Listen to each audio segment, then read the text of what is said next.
আপনাদের সামনে উপস্থাপন করছি। عن أبي هريرة رضي الله تعالى عنه قال قال رسول الله صلى الله عليه وسلم سبعة يظلهم الله في ظله يوم لا ظل إلا ظله إمام عادل وشاب نشأ في عبادة الله تعالى ورجل قلبه معلق بالمسجد إذا خرج منه حتى يعود إليه। হযরত আবু হুরায়রা রাদিয়াল্লাহু তাআলা আনহু থেকে বর্ণিত, তিনি বলেন রাসূল করিম সাল্লাল্লাহু আলাইহি ওয়াসাল্লাম বলেছেন, হাসরের ময়দানে আল্লাহ পাকের আরশের ছায়া ব্যতীত আর কোনো ছায়া থাকবে না। সেদিন রব্বুল আলামিন 60টি গুণাবলী সম্পন্ন ব্যক্তিকে তার আরশের নিচে ছায়া দান করবেন। এর মধ্যে তৃতীয় নাম্বার যে গুণাবলী, সেই গুণাবলী হচ্ছে ওয়ারাজুলুন কলবুহু মুআল্লাকুন বিল মসজিদে ইযা খরাজা মিনহু হাত্তা ইয়াউদা ইলাইহি। এমন ব্যক্তি, যেই ব্যক্তির অন্তঃকরণ, তার হৃদয়, তার কলব মসজিদের সাথে ঝুলন্ত থাকে। এক ওয়াক্ত নামাজ পড়ে চলে গেল, তার দৈনন্দিন জীবনের সকল ব্যস্ততা, সকল কাজ করলো, কিন্তু এর মধ্যেও তার মনটা মসজিদের সাথে ঝুলন্ত রয়ে গেছে যে আমি ফজরের নামাজ পড়ে তো এসেছি, জোহরের নামাজ পড়তে হবে, আমাকে জোহর পড়ে এসেছি, আমাকে আসর পড়তে হবে। এরকম মনটা মসজিদের সাথে লেগে থাকা, ঝুলে থাকা, এই ঝুলন্ত থাকা, এই সমস্ত ব্যক্তিকে আল্লাহ পাক তার আরশের নিচে ছায়া দান করবেন। সুবহানাল্লাহ। এখন প্রশ্ন হলো, রমজান মাসে মসজিদের সাথে সম্পর্ক বৃদ্ধির ভূমিকাটা কীরূপ? সেটা হলো, অন্য 11 মাসে আমরা সলাত আদায় করি, মুসলমানেরা সলাত আদায় করে, নামাজ আদায় করে, কিন্তু রমজান যখন আসে সকল অফিস আদালতে স্পেশালি নামাজের সময় দেয়া হয়, অন্য মাসে এত গুরুত্ব দেয়া হয় না। এরপর অন্যান্য মাসে যেইভাবে আমরা মসজিদমুখী, তার তুলনায় রমজান মাসে আরও বেশি আমরা মসজিদমুখী থাকি। শুধু নিজে আসি তাই নয়, নিজের সন্তানকেও মসজিদে নিয়ে আসার চেষ্টা করি। 5 ওয়াক্ত সালাত আমরা জামাতের সাথে আদায় করার জন্য চেষ্টা করি। এক। দ্বিতীয়ত হলো, রাতে দীর্ঘ একটা নামাজ রমজান মাসে, সেই নামাজটা কি নামাজ? মাশাআল্লাহ, সালাতুত তারাবি। এই সালাতুত তারাবি উপলক্ষে আমাদেরকে অনেকক্ষণ মসজিদে থাকতে হয়। এরপরে আমাদের বাংলাদেশে এটা একটু কম হয়, সৌদি আরবে বেশি হয়। ধনী দরিদ্র, বড় বড় শায়েখ, শিল্পপতি সবাই মিলে একসাথে মসজিদে গিয়ে, ধনী দরিদ্র, ফকির মিসকিন আমির সবাই একসাথে দস্তরখানে বসে ইফতার করে। এই যে কোনো বৈষম্যতা থাকে না, সবাই ঐক্যবদ্ধভাবে মসজিদে এসে ইফতার করে। এই রমজানে যে এই মসজিদমুখী হয়ে যায় মানুষ, এর মাধ্যমে মসজিদের সাথে একটা গভীর সম্পর্ক সৃষ্টি হয়ে যায়। তাহলে আমরা একটুকু বলতে পারি, মসজিদের সাথে সম্পর্ক বৃদ্ধিতে মাহে রমজানের একটা গুরুত্বপূর্ণ ভূমিকা আছে। সম্মানিত মুসল্লিয়ানে করম, তিনি আরও একটা প্রশ্ন করেছেন, সেই আমেরিকান প্রবাসী। তার প্রশ্ন হলো, রাসূল করিম সাল্লাল্লাহু আলাইহি ওয়াসাল্লাম আমাদেরকে ডান হাতে খেতে বলেছেন কেন? এর বিশেষ কোনো ফায়দা আছে কিনা? আমাদের রাসূল সাল্লাল্লাহু আলাইহি ওয়াসাল্লাম নিজে ডান হাতে খেয়েছেন। রাসূল সাল্লাল্লাহু আলাইহি ওয়াসাল্লাম ডান হাতে খাবার গ্রহণ করার জন্য আমাদেরকে নির্দেশ দিয়েছেন। তাহলে ডান হাতে খাবার গ্রহণ করাটা হলো সুন্নত। এর কারণ কি? এটা আমরা মুসলমানেরা গবেষণা করি নাই, গবেষণা করেছে ইউরোপীয় চিকিৎসা বিজ্ঞানীরা। ইউরোপীয় চিকিৎসা বিজ্ঞানীদের গবেষণার একটা বই, এটার নাম হচ্ছে medical and hygiene. Medical and hygiene, এই বইয়ের মধ্যে আমি পেলাম, তারা বলল মুহাম্মদ, আমরা সবাই বলি সাল্লাল্লাহু আলাইহি ওয়াসাল্লাম, ডান হাতে কেন খাবার গ্রহণ করতে বলেছেন? তারা পরীক্ষা করলো, ডান হাতে খাবার ধরেছে, ধরে খাবারটা রেখে দিয়েছে, হাত পরীক্ষা করলো। পরীক্ষা করে দেখলো খাবার ধরার সাথে সাথে আমাদের যে এই হাতের মধ্যে যে লোমকূপগুলো আছে, ছিদ্রগুলো আছে, এগুলো দিয়ে ইনভিজিবল রে, অদৃশ্য রশ্মি বের হয়ে আসছে, আর এটা হলো পজিটিভ। এটার উপর তারা রিসার্চ করছে, গবেষণা করেছে। খাবার গ্রহণ করার সময় ডাইন হাতে যে ইনভিজিবল রে আমাদের মুখের ভিতরে যায়, এর মাধ্যমে আমাদের স্টমাকের শক্তি বেড়ে যায়, এর মাধ্যমে আমাদের হজম শক্তি বেড়ে যায়। সুবহানাল্লাহ। বাম হাতে খাবার গ্রহণ করতে কেন নিষেধ করেছেন? তারা বাম হাতে খাবার ধরেছে, খাবার ধরে এরপরে বাম হাতটা তারা পরীক্ষা করলো, বাম হাত দিয়েও ইনভিজিবল রে বের হয়ে আসছে, কিন্তু সেটা হচ্ছে নেগেটিভ। এই বাম হাতের ইনভিজিবল রে যদি তার স্টমাকে যায়, পাকস্থলিতে যায়, তাহলে তার পাকস্থলীটা ক্ষতিগ্রস্ত হয়ে যাবে। রাসূল সাল্লাল্লাহু আলাইহি ওয়াসাল্লাম দেখেন সমস্ত বৈজ্ঞানিকদের উপরও শ্রেষ্ঠ বৈজ্ঞানিক, সুবহানাল্লাহ। আরেকজন প্রশ্ন করেছেন আমাদের মুসল্লিদের মধ্যে থেকে, একবার আপনি বলেছিলেন নামাজ চোর সম্পর্কে, এই নামাজ চোর কারা দয়া করে জানাবেন। কবে যেন জুমার খুতবায় আলোচনা করেছিলাম নামাজ চোর। তো নামাজ চোর আসলে এটা আমার ভাষা নয়, এটা রাসূল সাল্লাল্লাহু আলাইহি ওয়াসাল্লামের ভাষা। যে আহমদ একখানা হাদিস গ্রন্থ মুসনাদে আহমদ, সে হাদিস গ্রন্থে রাসূল করিম সাল্লাল্লাহু আলাইহি ওয়াসাল্লাম বর্ণনা করেছেন, হযরত আবু কাতাদা রাদিয়াল্লাহু তাআলা আনহু এই হাদিসটা বর্ণনা করেছেন। ক্বালা রাসূলুল্লাহ সাল্লাল্লাহু আলাইহি ওয়াসাল্লাম আসওয়াউন নাসে সারিকাতান, মানুষের মধ্যে সবচেয়ে বড় চোর কারা? আল্লাযী ইয়াসরিকু, যারা চুরি করে মিন সলাতিহি, নামাজের মধ্যে। ক্বালু ইয়া রাসূলুল্লাহ, রাসূল সাল্লাল্লাহু আলাইহি ওয়াসাল্লামকে প্রশ্ন করলেন, ইয়া রাসূলুল্লাহ কাইফা ইয়াসরিকু মিন সলাতিহি, নামাজের মধ্যে আবার কিভাবে চুরি করে? ক্বালা রাসূলুল্লাহ সাল্লাল্লাহু আলাইহি ওয়াসাল্লাম লা ইয়াতিম্মুর রুকুআহা ওয়ালা সুজুদাহা, সেই ব্যক্তি নামাজ চোর যে ব্যক্তি রুকুকে পরিপূর্ণ করলো না এবং সিজদাকে পরিপূর্ণ করলো না। পাখি যেইভাবে ঠোকর মারে, এই রুকতে গেল উঠে গেল, সামি আল্লাহু লিমান হামিদা বলে বুকটাকে সোজা করে টান করে দাঁড়া করালো না, তা'দিলে আরকান যেটাকে বলা হয়, দাঁড়ালো সোজা হয়ে রব্বানা লাকাল হামদ। আরো একটু যদি আমরা বেশি পারি হামদান কাসীরান তাইয়্যিবান মুবারাকান ফি। আচ্ছা, সুন্দর করে রুকু করতে হবে, সুন্দর করে সেজদা করতে হবে, দুই সেজদার মাঝখানে আমাকে সোজা হয়ে বসতে হবে। এটা তা'দিলে আরকান, এটা ওয়াজিব। এই তা'দিলে আরকান যদি আমরা তরক করি তাহলে আমাদের সেজদা সাহু ওয়াজিব হয়ে যাবে। সেজদা সাহু যদি না দেয় নামাজ হবে না। তাইলে এই দৃষ্টিকোণ থেকে আমরা হয়ে যাব নামাজ চোর। আল্লাহ আমাদেরকে হেফাজত করুন। মুসনাদে আহমদের এই হাদিস দিয়ে রাসূল সাল্লাল্লাহু আলাইহি ওয়াসাল্লাম জানাই দিয়েছেন। তাহলে আমরা নামাজের মধ্যে রুকু এবং সেজদা যথাযথভাবে সুন্দরভাবে করার জন্য চেষ্টা করব। আল্লাহ পাক আমাদেরকে তৌফিক দান করুন, আমিন। আচ্ছা, একজন প্রশ্ন করেছেন, পিছে পিছে সমালোচনা করলে কোনো গুনাহ হবে? কি সুন্দর প্রশ্ন। হ্যাঁ, পিছে পিছে আপনার প্রশ্নের জবাব, পিছে পিছে সমালোচনা করলে গুনাহ হবে। তবে সমালোচনা দুই ধরনের, একটা হলো আলোচনা আর একটা হলো সমালোচনা।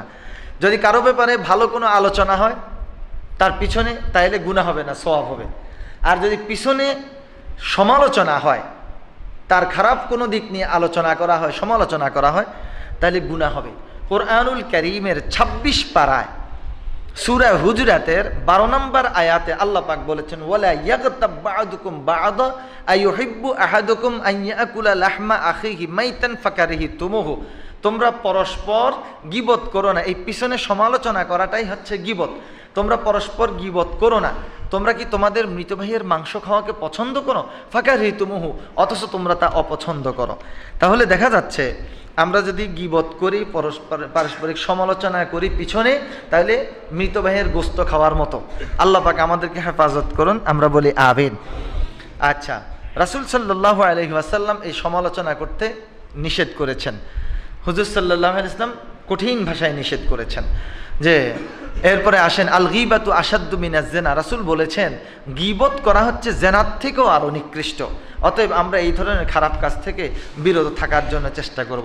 আরেকটা বিষয় আমি একটা সূত্র মিলাই দিতে চাই, সমালোচনা করে ওই ব্যক্তি যে ব্যক্তি আসলে নিজে খারাপ। কি ঠিক কি না? ভালো মানুষ, আরে আমি আমার নিজের দোষ ত্রুটি নিয়েই আমি আছি, আমি আরেকজনের দোষ সমালোচনা করব কখন? আমি নিজে সংশোধন হই। আর যে ব্যক্তি নিজের দোষ দেখে না, নিজেকে ভালো মনে করে, সেই ব্যক্তি অন্যের দোষ খুঁজতে বেড়ায়। আসলে সেই ব্যক্তি হলো সবচেয়ে বড় দোষী। আমি একটা উদাহরণ এইভাবে দেই। এক মহিলা সবসময় নতুন চাঁদ দেখে দোয়া করে।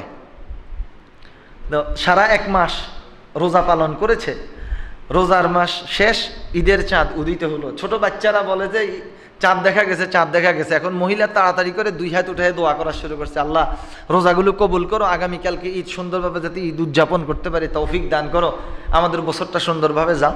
এই দোয়া টোয়া করে মুখের মধ্যে হাত মুছে এখন মহিলা চিল্লানো শুরু করছে, এই তোমরা চিৎকার দিও না, চিৎকার দিও না, এইবার আমাদের ঈদ ভালো হবে না।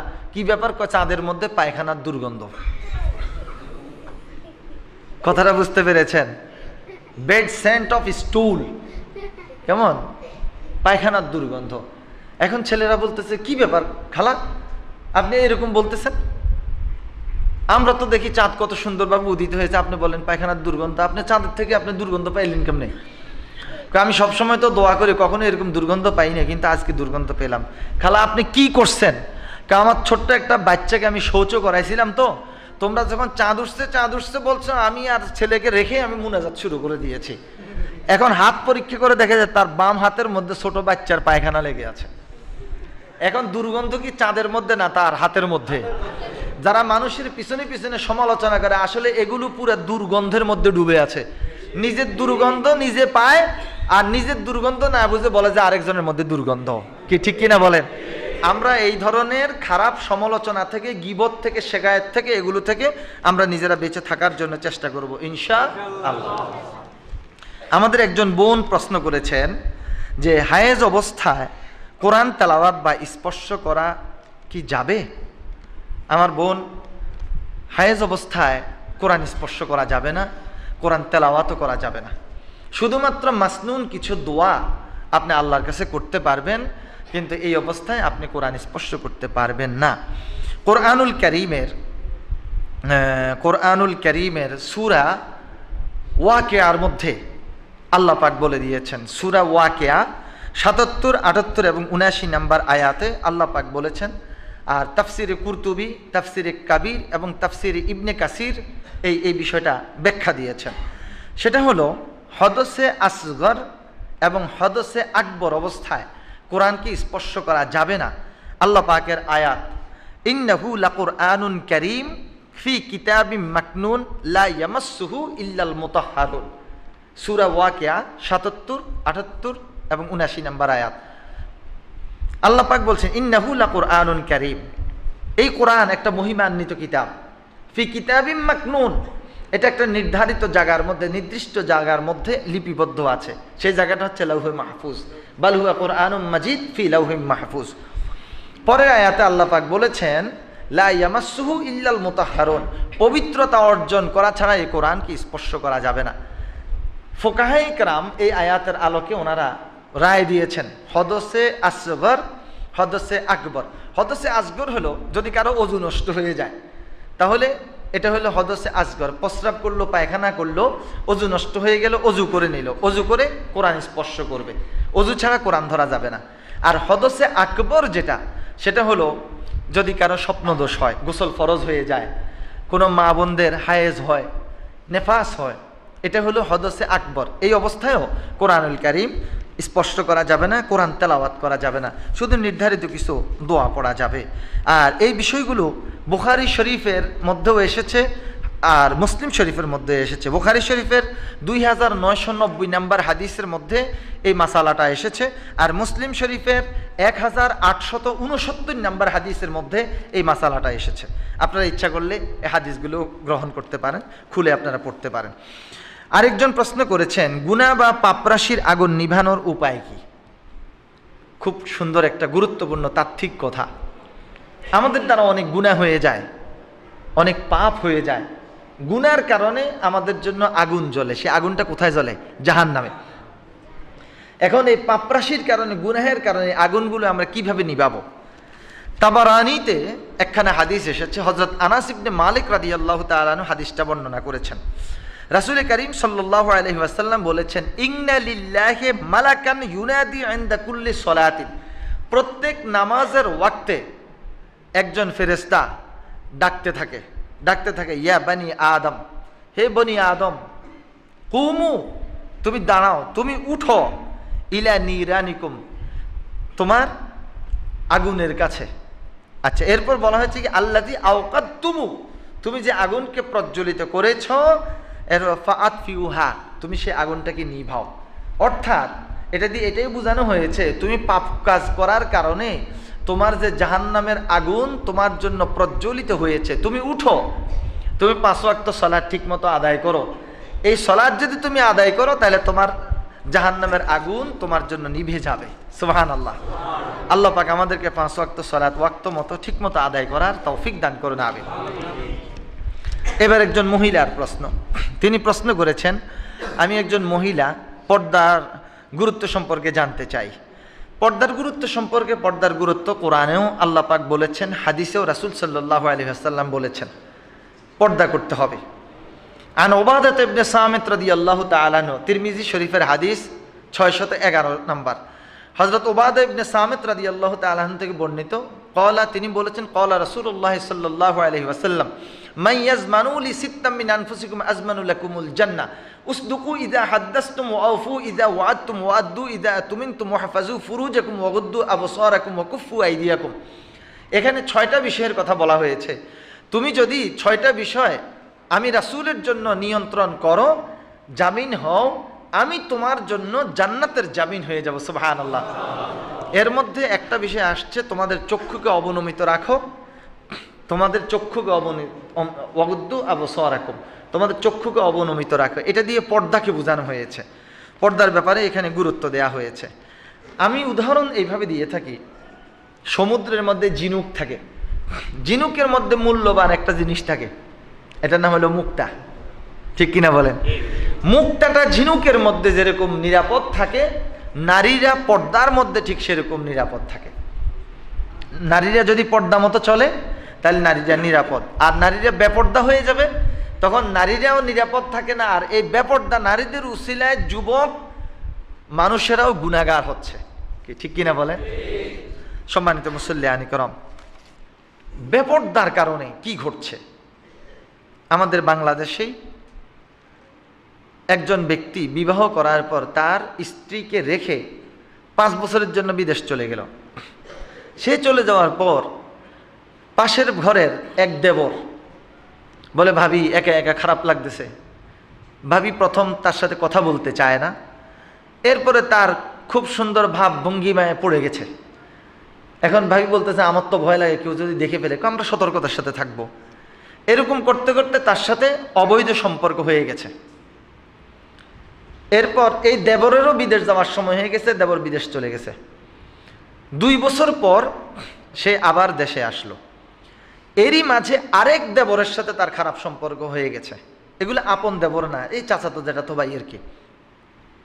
তো 2 বছর যে ছেলেটার সাথে তার সম্পর্ক, 2 বছর আগে যার সাথে সম্পর্ক ছিল সে বিদেশ থেকে আসার পর এখন ভাবি আর তার সাথে কথা বলেন, এই ভাবি তুমি কি ভুলে গেছো আমার সাথে তোমার ঘটনাগুলো? কয় না, ভুলি নেই, তারপরে তোমাকে আমার ভালো লাগে না। একটা পর্যায়ে বলে যে তাহলে তোমাকে মেরে ফেলবো, তুমি আমার সাথে সম্পর্ক রাখো না কেন? শেষ বর্তমান যে ছেলেটার সাথে তার সম্পর্ক, এই ছেলেটার সহযোগিতা নিল, তারা পরামর্শ করছে তাকে জায়গা দিবে, আসবে। আসার পরে তার সাথে খুব সুন্দর একটা ভাব দেখায়, গ্লাসের মধ্যে খুব প্রচণ্ডভাবে যাতে ঘুম আসে এরকম ঘুমের ওষুধ মিশাই দিবে। ব্যাস, ঘুমের ওষুধ মিশাই দিল, ঘুমের ওষুধ খাওয়াই দিল। 2 বছর বিদেশ করে যে ছেলেটা আসলো, যুবকটা আসলো, শেষ পর্যন্ত কি করলো, ঘুমের ওষুধ খাওয়াই দিয়ে ভাবি এবং বর্তমান যেই খারাপ সম্পর্ক যে দেবরের সাথে, এই 2 জনে মিলে তাকে জবাই করে দিয়েছে। দেখেন, মূল কারণটা হলো পর্দা। পর্দা লঙ্ঘন করার কারণে জেনা হইল, পাপ হইল, গুনাহ হইল, ফাঁকি দিয়ে একটা মানুষ খুনও হইল। আমাদের মিরপুরে একটা ঘটনা ঘটেছে, এটা আপনারা পত্রপত্রিকায়ও দেখেছেন। স্বামী অফিসে চাকরি করে, স্বামী চলে যায় চাকরি করতে, বাচ্চা চলে যায় স্কুলে। এর মাঝে অন্য একটা পুরুষের সাথে ওই স্ত্রীর পরকীয়া হয়েছে। ঘটনাক্রমে একদিন বাচ্চা স্কুল থেকে তাড়াতাড়ি চলে আসছে, এসে দেখে যে ঘরের মধ্যে পরপুরুষ অপ্রীতিকর অবস্থায় বাচ্চাটা তার মায়ের সাথে ওই পুরুষটাকে দেখেছে। বলে, আম্মু আজকে আব্বু আসলে বলে দেবো অমুক আঙ্কেল তোমার সাথে এখানে খারাপ কাজ করছে। তখন মা কি করলো, মা ওই বদমাশটাকে হাতে নিয়ে নিজের গর্ভজাত সন্তানটাকে জবাই করে হত্যা করেছে। সম্মানিত মুসল্লিয়ান, এগুলো হচ্ছে বেপর্দার কুফল।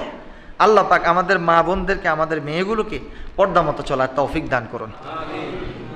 স্বামী, শ্বশুর, ছেলে, 3 জন বসলো। স্বামী তার স্ত্রীকে স্ত্রী হিসাবে মনে করছে, শ্বশুর তার পুত্রবধূকে নিজের মেয়ের মতো মনে করছে, এটা আমার ছেলের বউ। ছেলে মহিলাটাকে নিজের মা হিসাবে মনে করছে। চতুর্থ আরেকজন ব্যক্তি, সে হলো তার স্বামীর বন্ধু, সেও বসছে। সবাই একসাথে ডাইনিং টেবিলে খাবার খেতে বসছে। স্বামী মহিলার দিকে তাকাচ্ছে তার স্ত্রী হিসাবে। শ্বশুর তাকাচ্ছে নিজের পুত্রবধূ হিসাবে, ছেলে তাকাচ্ছে তার মা হিসাবে, কিন্তু যে বন্ধুটা বসছে সে তো পর্দা করতে হবে, পর্দা লঙ্ঘন করেছে, সে বসেছে, সে ওই স্ত্রীর দিকে তাকাচ্ছে, এটা তো আমার দোস্তের বউ, এটা যদি দোস্তের ভাগে না পড়ে আমার ভাগে পড়তো কত ভালো হতো। তার চিন্তাটা কোথায় গিয়ে পৌঁছে? কি কারণে এটা ঘটলো? শুধুমাত্র বেপর্দার কারণে। আল্লাহ পাক আমাদের নারী সমাজকে পর্দা মতো চলার তৌফিক দান করেন, আমিন। তিনি আরেকটা প্রশ্ন করছে, ইফটিজিং বন্ধের জন্য করণীয় কি? আল্লাহ, ইফটিজিং বন্ধের জন্য তো আমি কি করব? ইফটিজিং বন্ধ করবে রাষ্ট্র, তো রাষ্ট্র ইফটিজিং বন্ধ করার জন্য বিভিন্ন আইন করে, কিন্তু এই আইন দিয়ে ইফটিজিং বন্ধ হবে না। যদি রাষ্ট্রের পক্ষ থেকে এই আইনটা করে দেয়া হয়, সমস্ত ছেলে মেয়েদেরকে পর্দা মতো চলতে হবে, শুধু এই আইনটা যদি করে দেয়া হয় তাহলে আর রাষ্ট্রীয় কোনো শাস্তির দরকার নাই। এই আইন হয়ে গেলে যুবকেরা যুবতীদেরকে দেখবে না, যুবতীরা যুবকদের কাছে যাওয়ার সুযোগ পাবে না। বাস কোরআনের হুকুম অনুযায়ী যদি সবাই চলে তাহলে ইফটিজিং অটোমেটিক বন্ধ হয়ে যাবে। কি ঠিক কিনা বলেন? না হলে গর্তের ভিতরে ইঁদুর রেখে উপর দিয়ে যতই আমি মাটি দিয়ে ল্যাপ দেই না কেন, ইঁদুর ভিতর থেকে আরেকখান দিয়ে ছিদ্র করে বের হবে। অতএব আমি মানব রচিত যত আইন করি, যত বিধান জারি করি, ইফটিজিং বন্ধের জন্য ইফটিজিং বন্ধ হবে না। আমাদেরকে আইন করতে হবে, তুমি কোরআনের আলোকে চলো, তুমি পর্দা মতো চলো, বাস ইফটিজিং অটোমেটিক বন্ধ হয়ে যাবে ইনশাআল্লাহ। আর একটা প্রশ্ন আসছে, সেটা হলো কোরআনে 2 উদয়াচল ও 2 অস্তাচলের কথা উল্লেখ আছে, এই বিষয়টি বুঝিয়ে দিলে উপকৃত হব। আল্লাহু আকবার। এটা তো একেবারে বৈজ্ঞানিক প্রশ্ন যে 2 উদয়াচল আর 2 অস্তাচল। কোরআনুল কারীমের 27 পারায় একখান সূরা আছে, সূরাটার নাম হচ্ছে আর রহমান। আর রহমান ও আল্লামাল কোরআন, জানেন তো আপনারা। এই সূরার 17 নম্বর আয়াতে আল্লাহ পাক বলেছেন, রব্বুল মাশরিকাইনি ওয়া রব্বুল মাগরিবাইন ফাবিআইয়ি আলাই রাব্বিকুমা তুকাজ্জিবান। আল্লাহ রাব্বুল আলামিন 2 উদয়াচল 2 অস্তাচলের রব, মালিক। এখন এটা কি? আবার মাশরিক শব্দের অর্থ হচ্ছে পূর্ব, মাগরিব শব্দের অর্থ হচ্ছে পশ্চিম। আল্লাহ 2 পূর্ব এবং 2 পশ্চিমের মালিক। এখন প্রশ্ন সৃষ্টি হয়ে যায়, পূর্ব তো একটা, পশ্চিম তো একটা, এখানে 2 পূর্ব 2 পশ্চিমের বিষয় কেন আসে? সম্মানিত মুসল্লিয়ানি করম, শীতকালে দিন ছোট, গরমকালে দিন বড়। তো ছোট দিনে সূর্য এক কেন্দ্রতে উদিত হয়ে ঠিক ছোট দিন আরেক কেন্দ্রে গিয়ে অস্ত যায়। গ্রীষ্মের সময় ওই স্থান দিয়ে উদিত হয় না, ওই স্থান দিয়ে অস্ত যায় না, গ্রীষ্মের সময় আরেকটা স্থান চেঞ্জ করে। এই জন্য 2 সিজনে 2 জায়গা দিয়ে সূর্য উদিত হয়। মাশরিক শব্দের অর্থ উদিত হওয়ার স্থান, মাগরিব শব্দের অর্থ অস্ত যাওয়ার স্থান। 2 সিজনে 2 দিক দিয়ে উদিত হয়, 2 সিজনে 2 দিক দিয়ে অস্ত যায়, এই জন্য বলা হয়েছে। আরেকটা হলো আমাদের 2 গোলার্ধ। কেমন? গোলার্ধ কয়টা? 2টা গোলার্ধ। 2 গোলার্ধে 2 পূর্ব 2 পশ্চিম। ধরে নেন আমাদের গোলার্ধে আমাদের সূর্য পশ্চিম দিকে অস্ত গেল, তার কিছুক্ষণ পর আমেরিকাতে সূর্য পূর্ব দিক দিয়ে উদিত হলো। তা আমাদের পশ্চিম শেষ, আমেরিকার পূর্ব শুরু। আবার আমেরিকার পশ্চিম দিক দিয়ে সূর্য অস্ত গেল, আমেরিকার পশ্চিম শেষ, আমাদের পূর্ব শুরু। এই যে 2 দিগন্ত, এই জন্য এটাকে বলা হয়েছে রব্বুল মাশরিকাইনি ও রব্বুল মাগরিবাইন।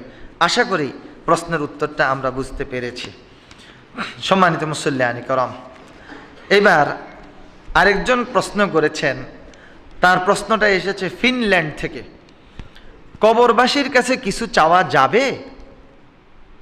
এই প্রশ্নের জবাবটা আপনারা বলেন তো। মাশাআল্লাহ, আপনারা বলে ফেলছেন। কবরবাসীর কাছে কিছু চাওয়া যাবে না। ইদা মাতাল ইনসানু ইনকাতা আমালুহু ইল্লা বিন সালাসা। ইদা মাতাল ইনসানু ইনকাতা আমালুহু ইল্লা বিন সালাসা। মানুষ যখন মরে যায় তখন তার সকল নেক আমলের দরজা বন্ধ হয়ে যায়। ইল্লা মিন সালাসা, শুধু কয়টা খোলা থাকে? 3টা খোলা থাকে। একটা হলো সাদাকাতান জারিয়া, যেমন আপনারা মসজিদে দান করেছেন, মসজিদ, মাদ্রাসা, মক্তব, কালবাট, রাস্তা, ব্রিজ, এগুলোর জন্য দান করেছেন, সদকায়ে জারিয়া, এটা চালু থাকবে। ওয়ালাদিন সালেহা ইয়াদউ লাহু, নেক সন্তান, নেক সন্তান তার মা বাবা ইন্তেকালের পরেও মা বাবার জন্য দোয়া করতে থাকবে। এরপর ইলমুন নাফিআ ইয়ানতাফিউ লাহু, উপকারী ইলম, যেই ইলমটা মৃত্যুর পরেও কাজে লাগবে। ধরে নেন আমি আলোচনা রেখে যাচ্ছি, আমি মরে গেলাম, এই ইলম চর্চা যতদিন পর্যন্ত মানুষের মধ্যে থাকবে ততদিন আমি কবরের মধ্যে থেকে সদকায়ে জারিয়া হিসেবে পাবো। কিন্তু মৃত ব্যক্তি কবরে থেকে দুনিয়াবাসীদের জন্য কিছুই করতে পারে না, কিছুই করার ক্ষমতা তার নাই, তার কোনো শক্তি নেই, পাওয়ারলেস। অতএব মৃত ব্যক্তি যেহেতু কিছু করতে পারবে না, তার কাছে আমরা কিছু চাইব না। মৃত ব্যক্তি যে কবরের মধ্যে শুয়ে আছে, সেই কবরে আমরা আগরবাতি, গোলাপ জল, টাকা পয়সা আমরা এগুলো দেব না, কারণ মৃত ব্যক্তি তো কবরের মধ্যে আছে, তার এগুলো কিছু প্রয়োজন আছে নাকি? এগুলো যদি দেই তাহলে জীবিত ব্যক্তিরা এগুলো দিয়ে ব্যবসা করবে। অতএব মানুষদেরকে পাপ কাজ করার সুযোগ দেব না, নিজেরাও পাপ করবো না, এগুলো থেকে আমরা বেঁচে থাকবো ইনশাআল্লাহ। আরেকটি প্রশ্ন, একজন ইমানদার মুত্তাকি হওয়ার জন্য, একজন ইমানদার মুত্তাকি হওয়ার জন্য কি কি গুণাবলী অর্জন করা প্রয়োজন? ফিনল্যান্ডের ওই ভাই প্রশ্ন করেছেন। তো এই প্রশ্নের জবাব হলো, একজন মুত্তাকি, একজন ইমানদার যদি মুত্তাকি হতে চায়, কুরআনুল কারীমের সূরা বাকারার 2, 3, 4 এই তিনটা আয়াতের মধ্যে আল্লাহ পাক বলে দিয়েছেন, আল্লাযীনা ইউমিনুনা বিল গায়বি ওয়া ইউকিমুনাস সালাতা ওয়া মিম্মা রাযাকনাহুম ইউনফিকুন ওয়াল্লাযীনা ইউমিনুনা বিমা উনজিলা ইলাইকা ওয়া মা উনজিলা মিন ক্বাবলিক ওয়া বিল আখিরাতি হুম ইউকিনুন। মুত্তাকি এক নাম্বার অদৃশ্যের প্রতি বিশ্বাস স্থাপন করবে। আমরা আল্লাহকে দেখি না, দেখি নাকি? সেই অদৃশ্য গায়েবের প্রতি বিশ্বাস স্থাপন করবে। দ্বিতীয় নাম্বার, সলাৎ কায়েম করবে, ওয়াক্ত মতো সলাৎ কায়েম করবে। যেই ব্যক্তি ঠিকমতো সলাৎ কায়েম করবে সে সকল প্রকার পাপ থেকে বেঁচে থাকতে পারবে। তৃতীয় নাম্বার, আল্লাহ পাক যে রিজিক দান করেছেন, এই রিজিক থেকে শুধু নিজে খাবো না, গরিব দুঃখী আত্মীয় স্বজন তাদের জন্য আমি কিছু দান করব। কেমন? তাহলে রিজিক থেকে, আল্লাহর দেয়া রিজিক থেকে আল্লাহ রাস্তায় দান করবে।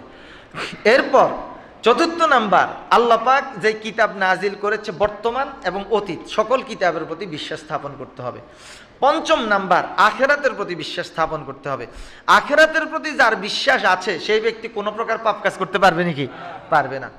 এমনিতে তার অন্তরের মধ্যে তাকওয়ার সৃষ্টি হয়ে যাবে। কোরআনুল কারীমে আরও বিভিন্ন জায়গাতে আছে, মুত্তাকি হতে হলে সুদ ছেড়ে দিতে হবে, ঘুষ ছেড়ে দিতে হবে। মুত্তাকি যদি হতে হয় তাহলে তার জেনাবে বিচার থেকে বেঁচে থাকতে হবে, মাদকাসক্ত হওয়া থেকে বেঁচে থাকতে হবে।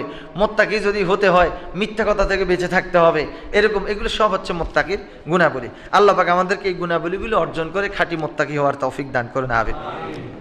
হাশরের ময়দানে আমরা কি আমলনামা দেখতে পাবো?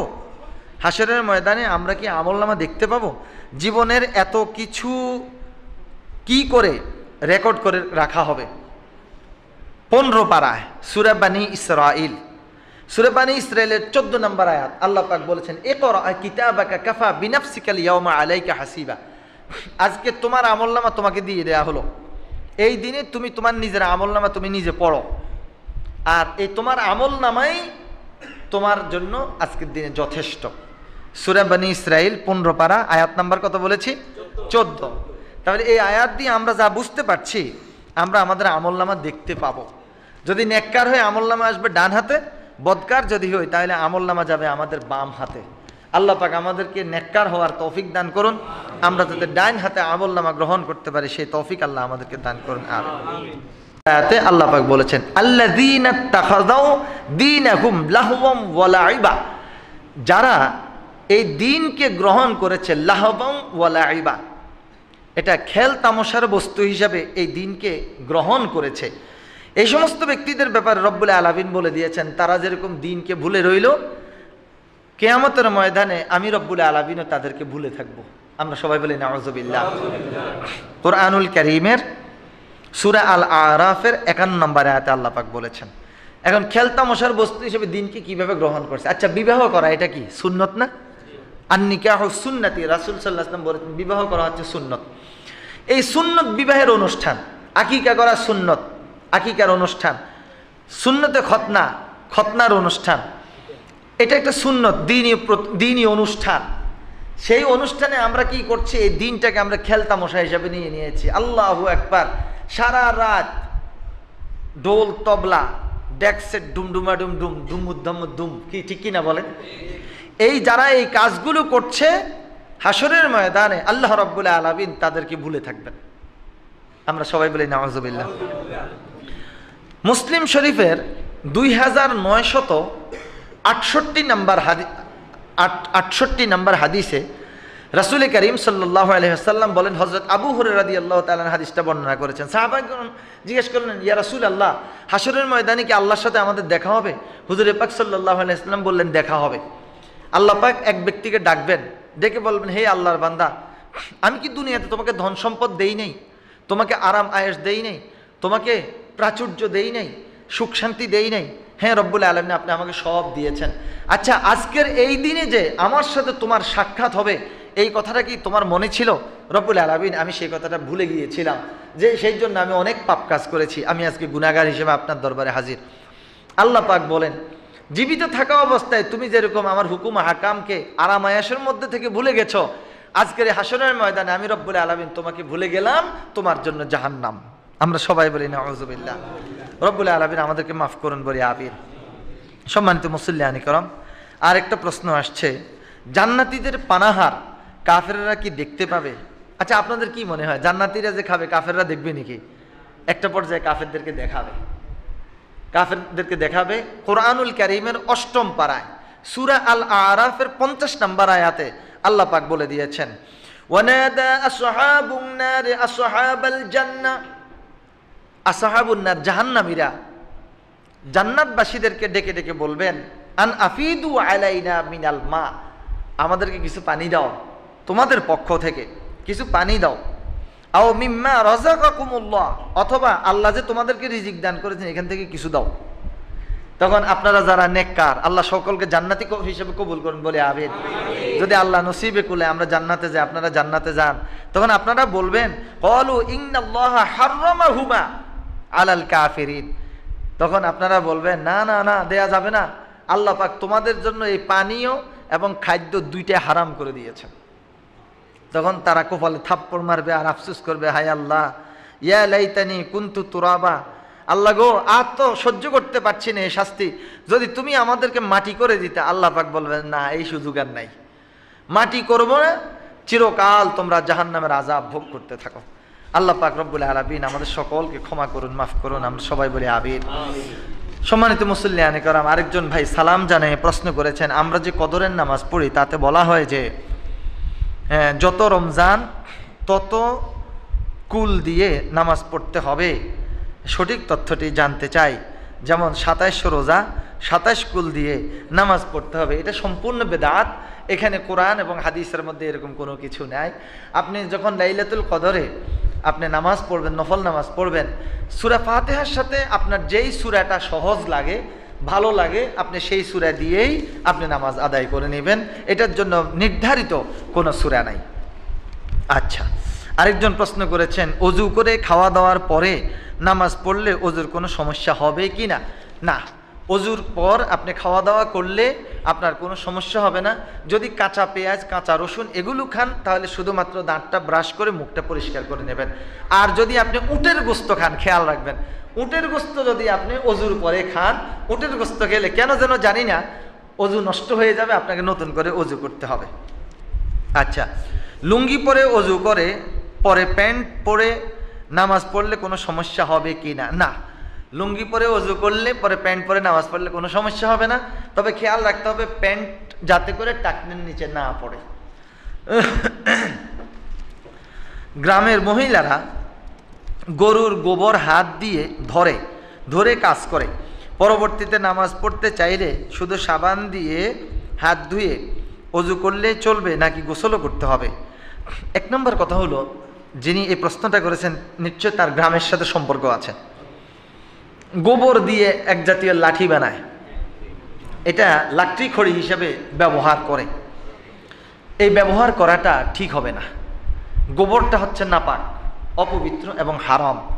এই লাকড়ি খড়ি যখন এটা বানায়, এটা গোবরটা যখন শুকিয়ে যায়, হাতের ঘষায় এখান থেকে কোনো না কোনো গোবর খাদ্যের মধ্যে চলে যেতে পারে। হাতে ধরলো, এই হাত দিয়ে আবার ভিজা তরকারি আপনি চুলার মধ্যে পাতিলে দিলেন, হারামটা গোবরটা চলে গেল খাবারের মধ্যে।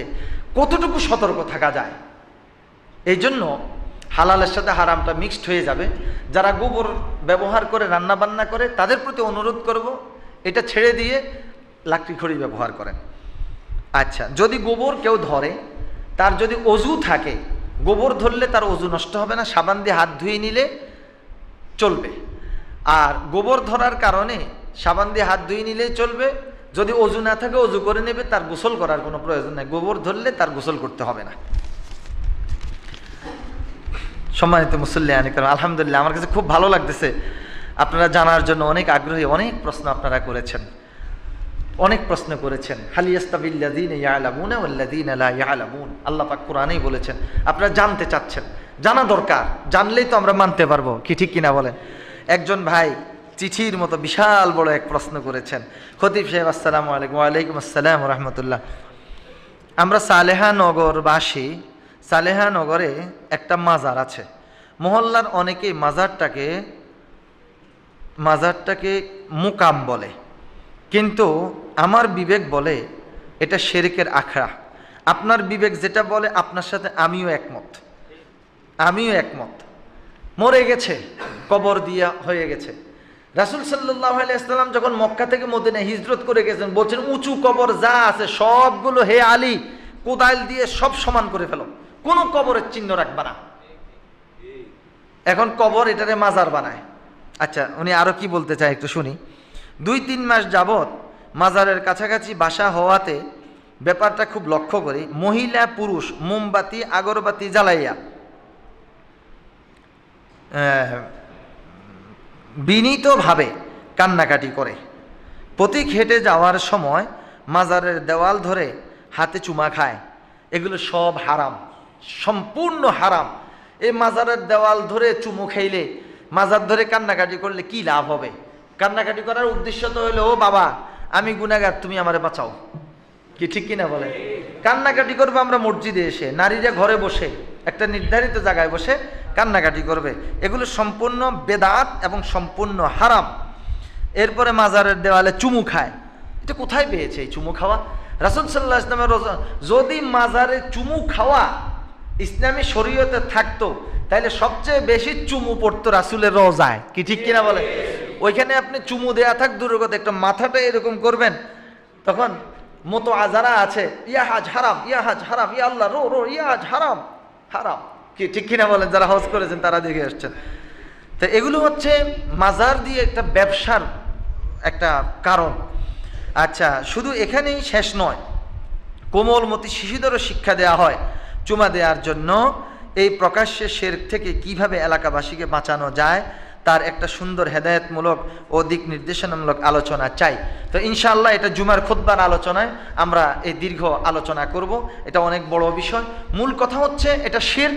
এই শিরক থেকে আমরা বেঁচে থাকার জন্য চেষ্টা করব। যিনি কবরে চলে গেছেন তার কিচ্ছু করার কোনো পাওয়ার নাই, তিনি পাওয়ারলেস।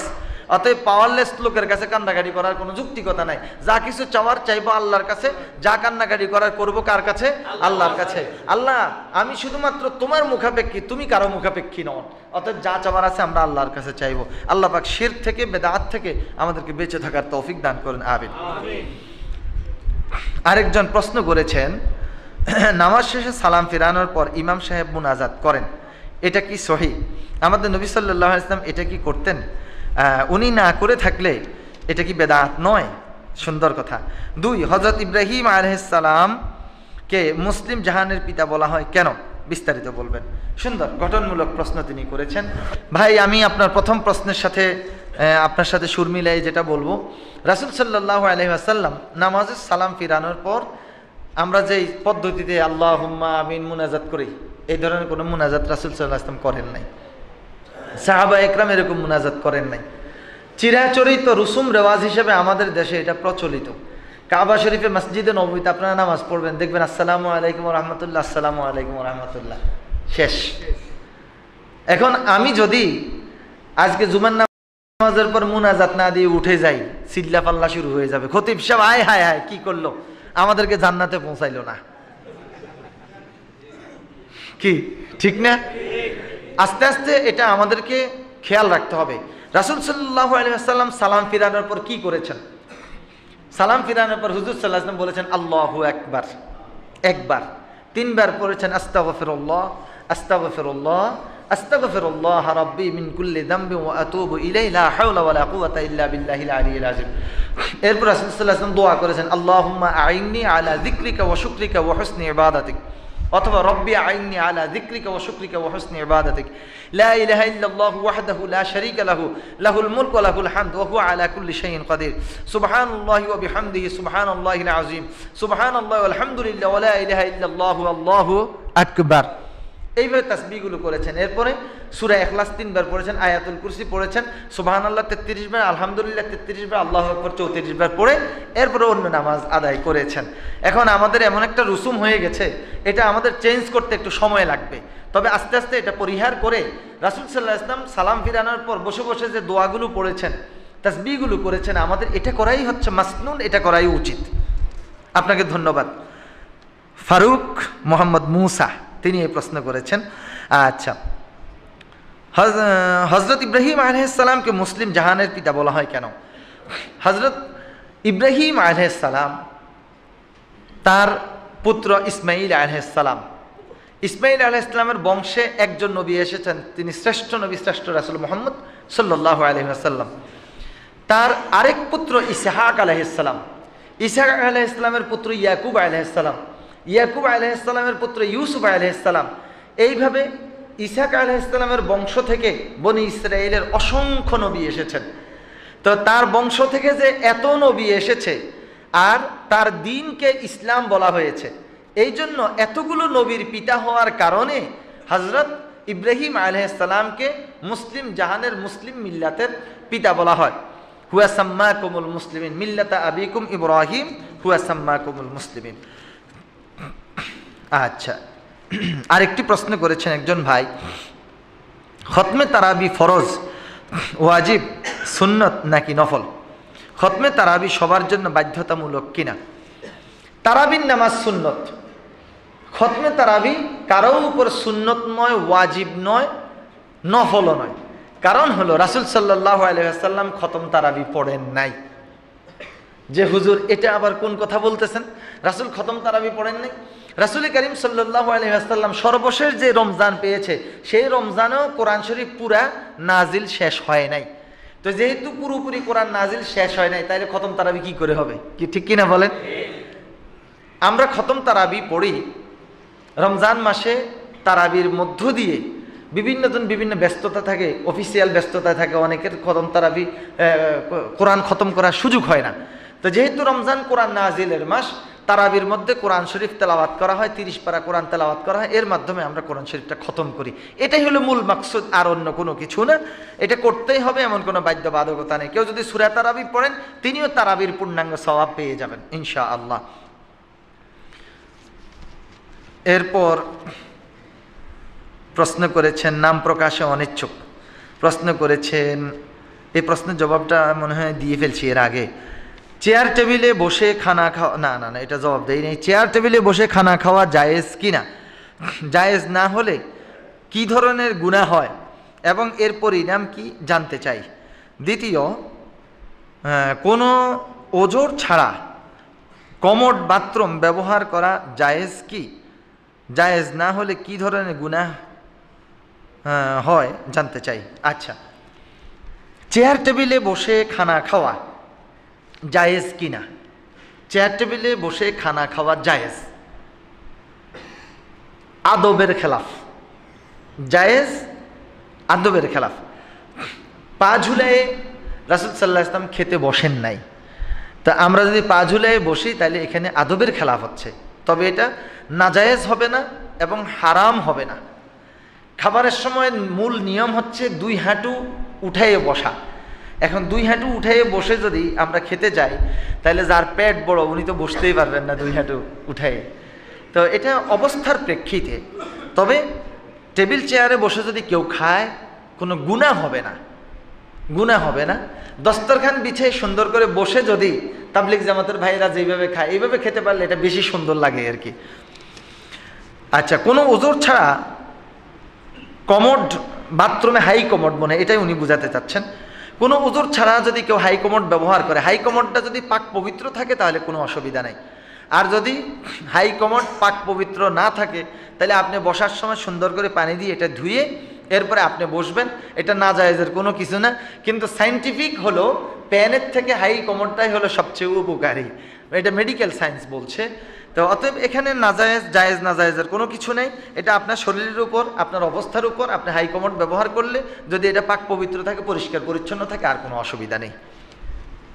আচ্ছা, আমরা যে পরিধেয় পায়জামা বা প্যান্ট লুঙ্গি পরে থাকি তা যদি নাভির নিচে থাকে এবং যদি পাঞ্জাবি বা জামা পরলে যদি তা কোমরের নিচে থাকে তাহলে নামাজ হবে কি না?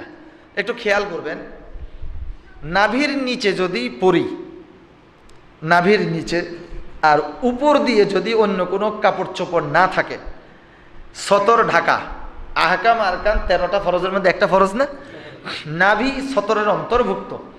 যদি নাভি না ঢাকা হয় আর খালি গায়ে নামাজ পড়া হয় তাহলে তার নামাজটা হবে না।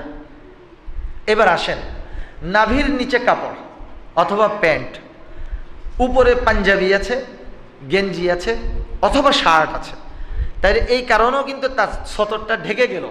অতএব এই অবস্থায় নামাজ পড়লে কোনো অসুবিধা হবে না। আমি কি ক্লিয়ার বুঝাতে পেরেছি? যদি নাভিটা দেখা যায় নামাজ হবে না, আর যদি শার্ট পাঞ্জাবি গেঞ্জি দিয়ে ঢেকে ফেলা হয় তাহলে নামাজ হয়ে যাবে, এই ক্ষেত্রে অসুবিধা হবে না।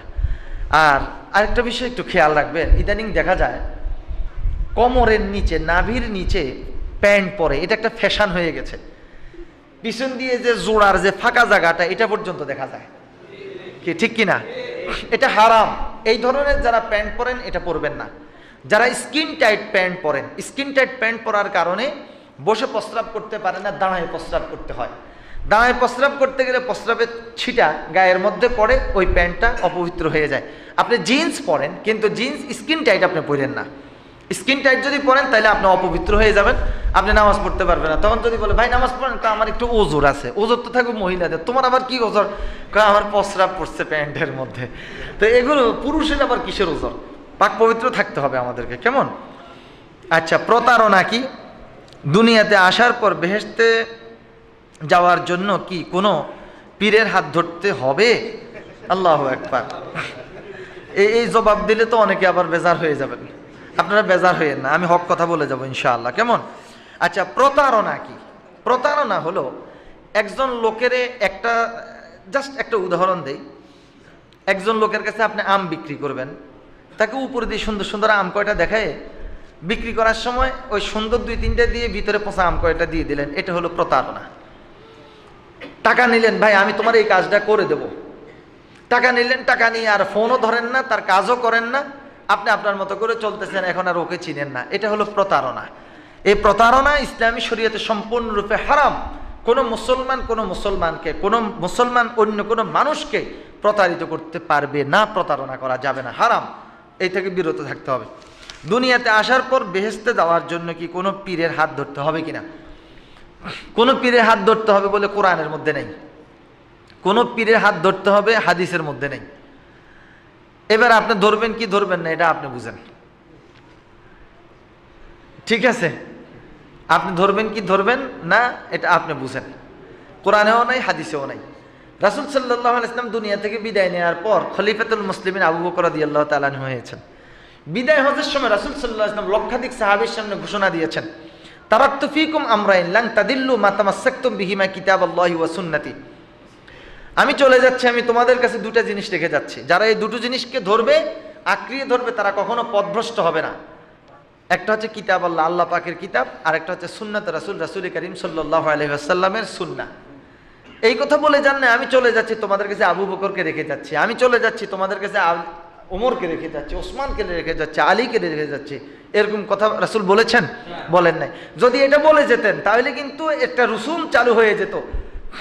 শেষ খলিফা আলী রাদিয়াল্লাহু তাআলা ইন্তেকালের আগে বলতেন যে আমি তো চলে যাচ্ছি, আমার পর আমি আমার ছেলেকে খেলাফত দিয়ে যাচ্ছি।